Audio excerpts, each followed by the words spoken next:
Jom kita buat bakwan ketam. Kalau korang nak tahu, bakwan ni berasal daripada negara jiran sebelah kita, iaitu Indonesia. Kalau korang tengok daripada segi bahan, memang banyak sayur yang kita gunakan tau. Masukkan kubis, lepas tu masukkan carrot, lepas tu korang masukkan daun bawang. Kemudian boleh masukkan bawang putih dengan bawang merah yang kita dah tumbuk. Kemudian boleh masukkan isi ketam, and then masukkan cili juga. Masukkan serbuk lada hitam cukup rasa, and then korang gaul-gaul bagi sebati. Lepas tu boleh masukkan tepung gandum sedikit demi sedikit. And korang kena masukkan tepung beras sikit untuk bagi rangu. Masukkan air sejuk, tapi jangan letak banyak-banyak tau. Letak sikit demi sedikit. Kalau rasa tak cukup, tambah lagi. Sama juga macam tepung, sampailah dapat tekstur yang macam ni. Bila api mula dah panas, kita pun boleh start untuk menggoreng.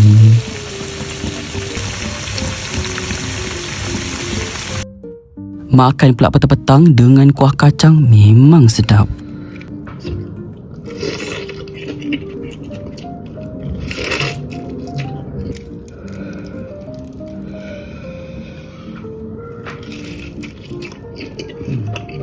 So, korang tunggu apa lagi? Selamat mencuba.